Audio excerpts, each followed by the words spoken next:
The star Ashley, and this is the Gemini season astro-prophetic message. So I'm going live here on TikTok for the first time, and this will hopefully be a repost on our channel on FD 1111 Ministries. What I'm going to cover is the astro-prophetic information, like the channeled messages that I do receive for the overall season. Primary message that I got for this season is the mind, the God mind.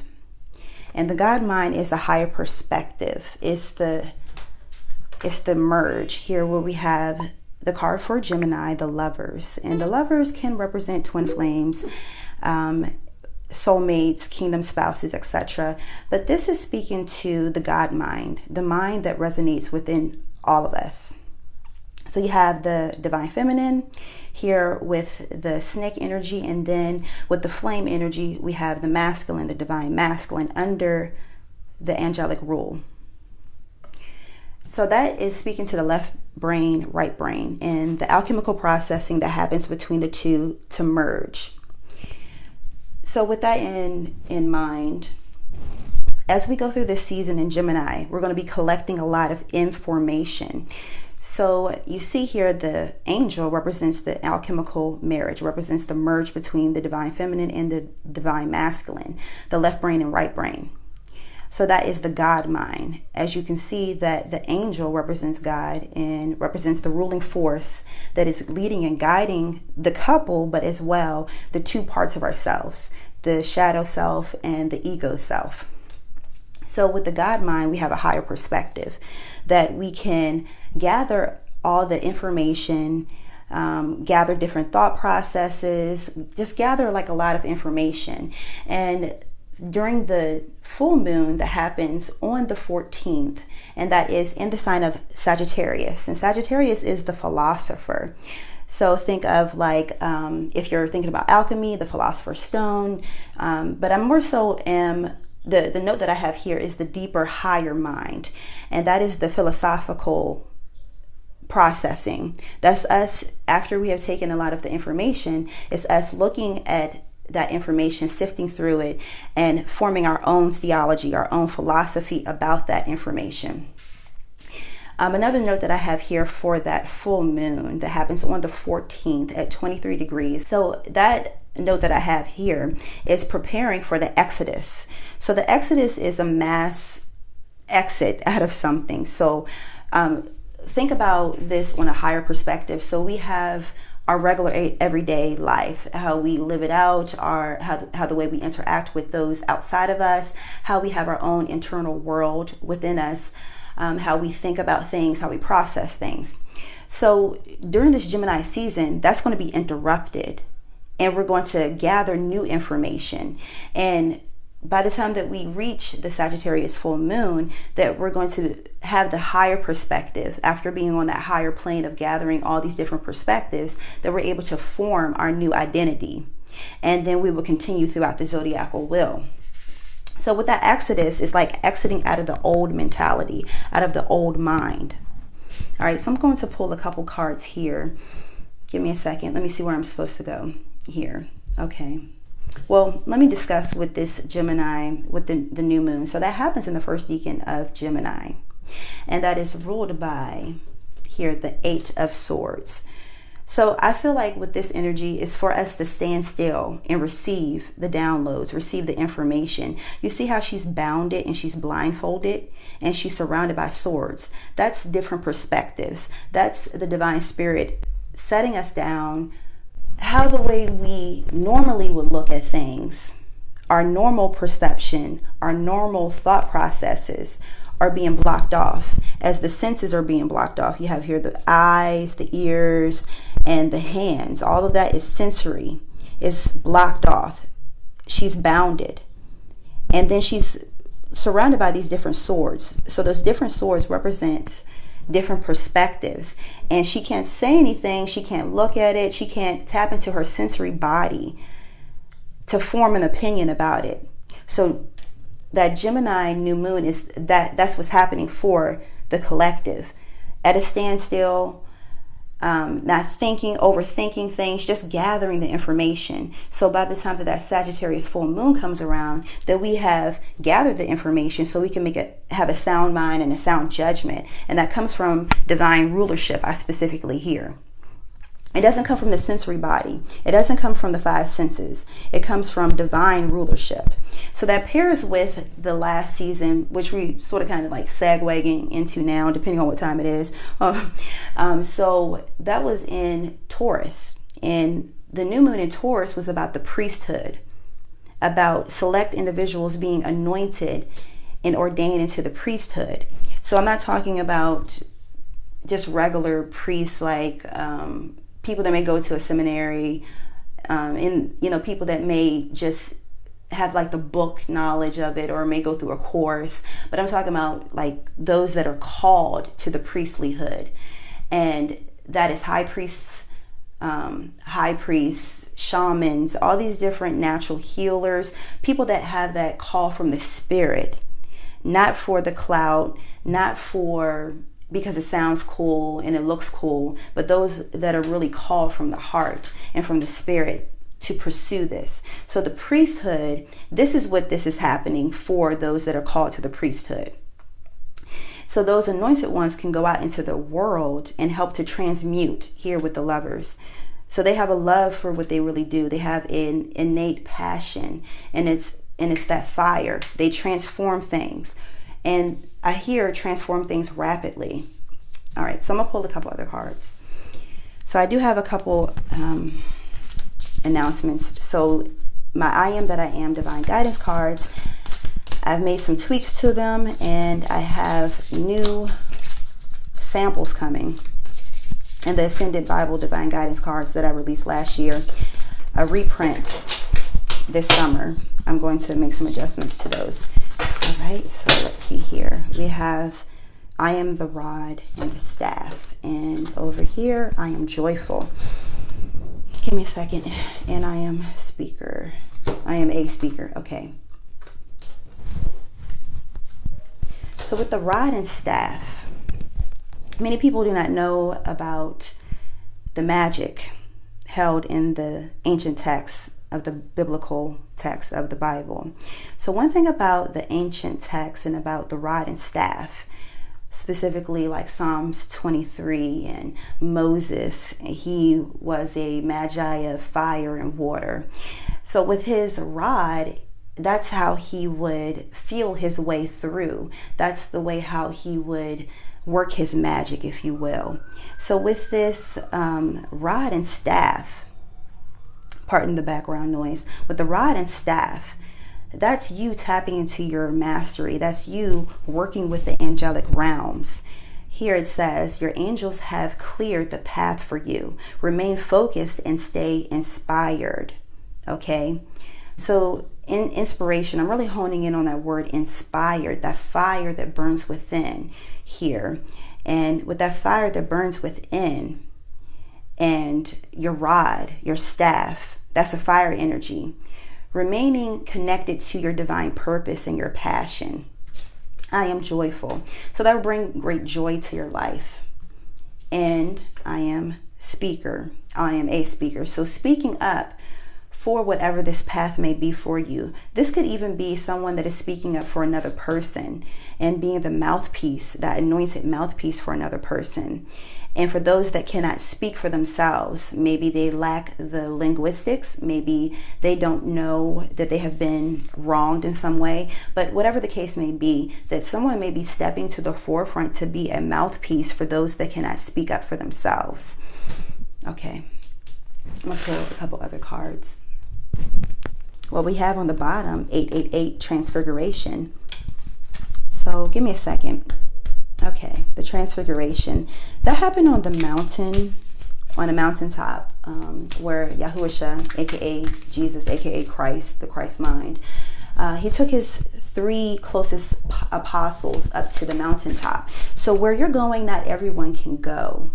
Okay, so it's like a hierarchy within the collective. You have those at the very base of the collective that resonate frequency-wise and consciousness-wise with majority of the world. So you can't really tell the difference between them, besides maybe they dabble here and there in spiritual acts or whatever.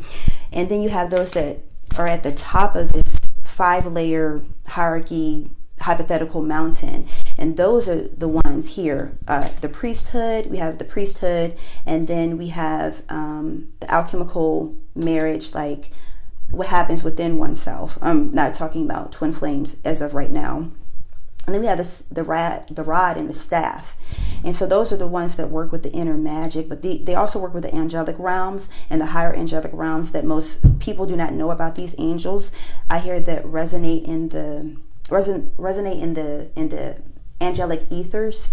And with that transfiguration, that's like Christ on the higher level, on the higher mind frame, that's taking up certain apostles to watch the wonders of the world unfold. And then when they come down from that mountain top, almost like how Moses came down, the continents would glow and permeate throughout the hierarchy of the collective. So they're here to take and bring, they're here to take something almost like a offering, if you will.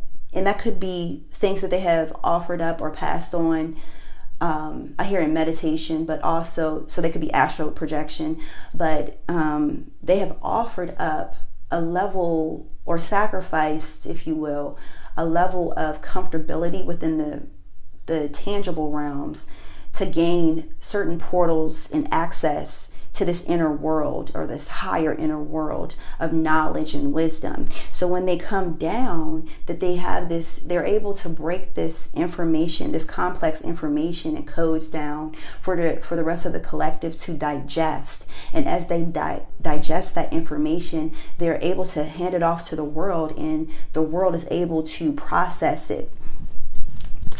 Almost like a digestive system, if you will.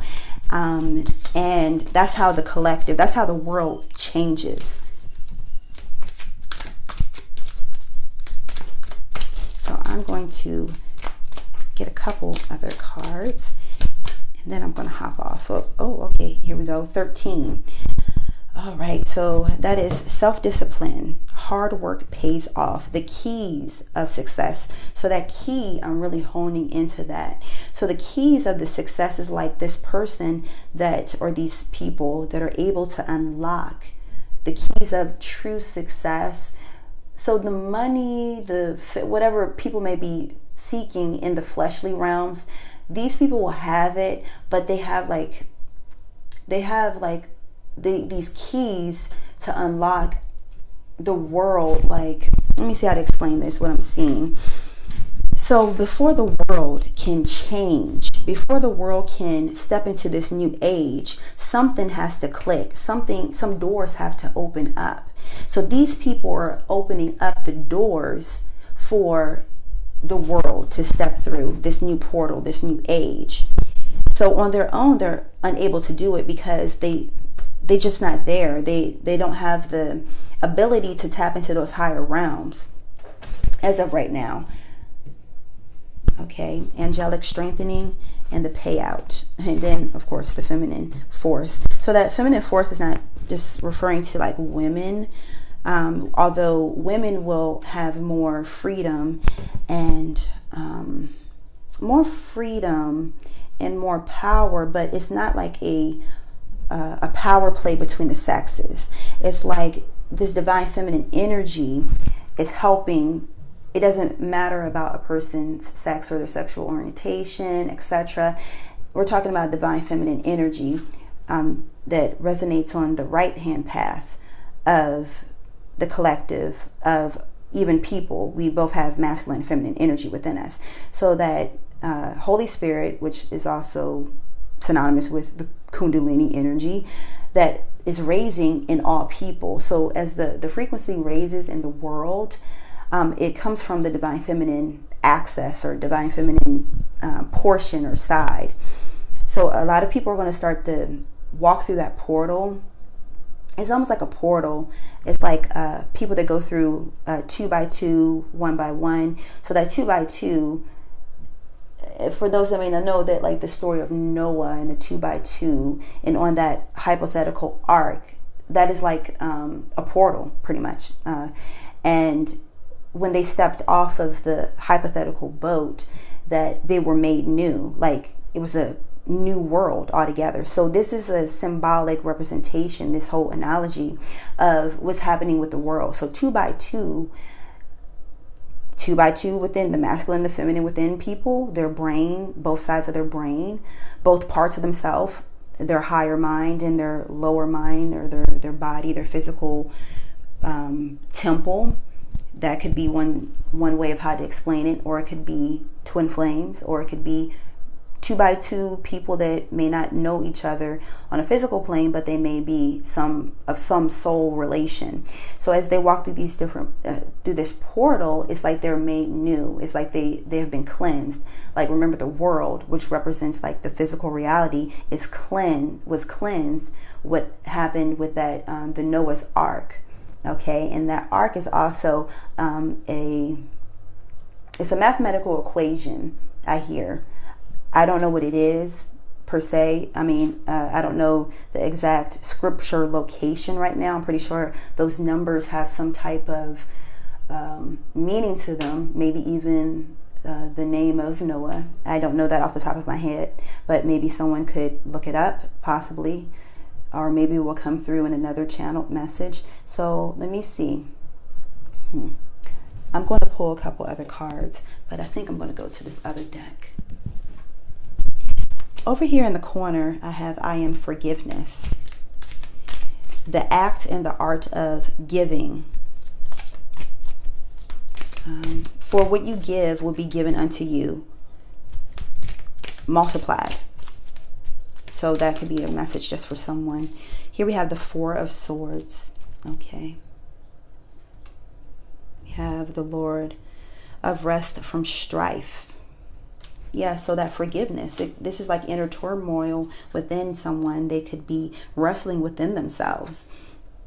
So I am called to touch on the story of Jacob, and when he was at Peniel, which is at the pineal gland, symbolically, and he wrestled with the angel, aka the angle. So his perspective, as the angels ascended and descended, meaning as his consciousness or his awareness rose, and also he combated that with like human reasoning. That's what that represents symbolically.